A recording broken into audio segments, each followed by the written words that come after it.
Tariffs can play a very important role when they're targeted and strategic. The problem is that the president is all over the map. This is chaotic. Businesses do not know how to grapple with them and respond. And these recent tariffs announced today against our allies, Japan and South Korea and other Asian nations, we were trying to build a wall to counter China and everything, all of their malign activities when it comes to trade. So this is a head scratcher of why you build up these tensions with our best trading partners and allies, and business owners here across the state of Florida are wondering that as well. Why are they facing higher cost at a time when now with the big ugly bill, you're adding almost $4 trillion to the national debt that's also sure to fuel inflation. We'll talk about the bill in just a minute. One more on tariffs, though. I want to also say the S&P 500 down about 1.1%. It did fall a little more than that just after we heard from the president via Truth Social and the announcement of those additional tariffs, or those tariffs, the clarification of those tariffs on those countries that I just mentioned. You did say that if tariffs are targeted, they can play a role in bringing manufacturing back to the United States. Of the tariffs that the president has implemented or that are implemented right now, which ones do you agree with? Which ones are the right way to bring manufacturing back to the U.S.? I can't really point to some. I mean, a few years ago, we had targeted solar modules because we know that the Chinese has been dumping solar panels and all of those and that was one strategic way to at a time when we're trying to reshore all of the clean energy elements to build up our own supply chains that we used to own in America, by the way. A targeted effort like that could be very smart as part of a broad-based strategy. And I just don't see a broad-based strategic strategy right now when it comes to manufacturing. As a matter of fact, the big bill just throws a wrench into the manufacturing boom we had underway in the U.S. Well, let's talk about that bill, Trump's big, beautiful bill that you have publicly called the big, ugly bill. You've also said that it's fiscally irresponsible and morally wrong, and an abdominal transfer of wealth from the working class to the wealthy. What specific provisions in the bill that has now become law do you find most troubling?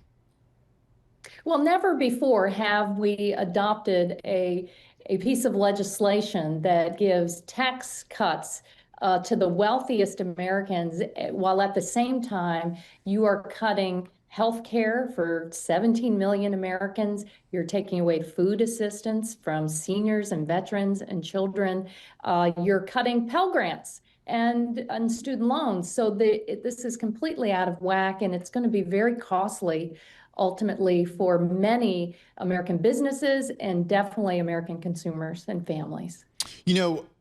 The bill, though, at this point has become law. So it's essentially what we're talking about is water under the bridge. And we'll get to the idea of whether or not Democratic leadership did enough to stop this from becoming law.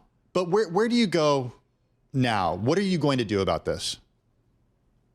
It will be very important for American businesses and families to understand the impact. The one piece of it that has not gotten a lot of attention are the energy provisions. You remember the president ran on a promise that he's going to lower electricity bills, but all of the analysis now say that when you yank back all of the clean energy tax credits, it's a recipe for higher electric cost. All of the analysis coming in say higher electric bills for businesses and consumers alike.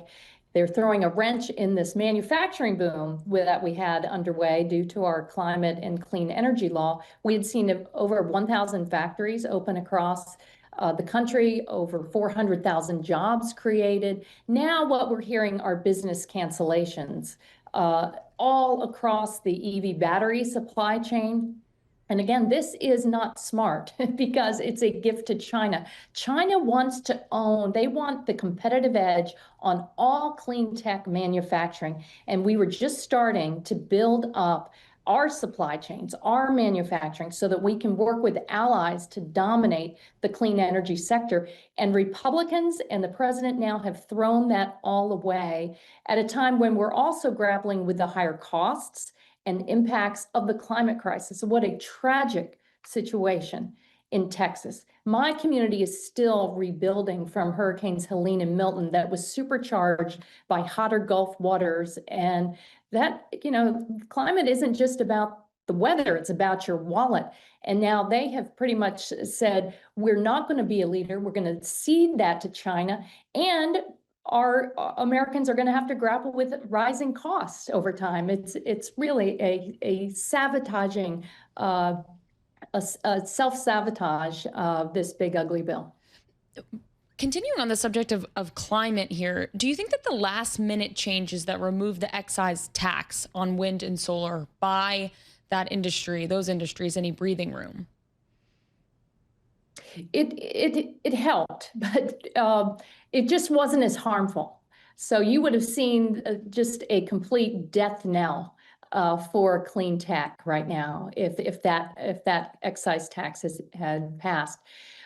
But right now, we're going to be grappling with rising cost and closure of factories. And when you're comparing the impacts of tariffs, if tariffs are intended to boost domestic manufacturing in the U.S., then why in the world would you throw a wrench into our manufacturing boom that we had underway in this country? Hopefully, many of those businesses will hang on, but still, China will continue to try to eat away at a competitive advantage. And while we are imposing tariffs on our allies and friends and other countries around the world, China is going to move in and try to develop those partnerships. It's a crazy way to do business, and I'm afraid it's going to cost us a lot. Congresswoman, I want to shift gears and talk a little bit about Medicaid and the health aspect of this. Our producer, Elizabeth Cedrin, crunched some numbers here and found some really interesting stuff. If you're watching on YouTube or Bloomberg Television or Bloomberg Originals, you can see here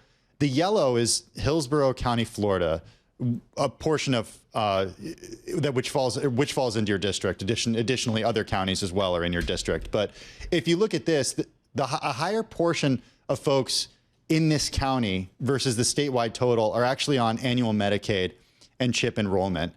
In the year of 2024, more than 20% versus the statewide of 18.7%. So clearly a lot of people in your district are going to be affected by this. How do you plan to counter these rollbacks? This is going to be very difficult. Hospitals, doctors, nurses, the American Cancer Society, you name it, they oppose these draconian cuts to people's health care because it's going to cost lives. The other major impact besides Medicaid, especially here in the state of Florida, that people will feel by the end of the year is the end to the tax credits for policies offered through the exchange, through the healthcare.gov marketplace under Obamacare, the Affordable Care Act. There are 4 million Floridians that rely on those tax credits that help make their premiums and copays affordable. We have a lot of small business owners. We have a lot of entrepreneurs, many in hospitality, and that has been the go-to place for affordable, high-quality health insurance. So while the Republicans sneakily said the Medicaid cuts will happen maybe in a couple of years, what we're going to see in Florida is a real rollback in the ability of folks to afford health insurance for their families. That means small business owners will have to grapple with that, and our healthcare providers too, who have been waving red flags and saying, danger, danger, this is going to cost lives and it's going to cost money. We only have about 30 seconds left, but I want to get your take on whether you think Democratic leadership did enough to stop this bill from becoming a law. Because of the dire consequences, I would say we have not done enough, but this is very unpopular. Everywhere I go, people are very angry. They're saying we are suffering through an affordability squeeze, and how dare the president and the Congress try to pull one over on us and make our lives more expensive at a time when we really need help in our pocketbooks.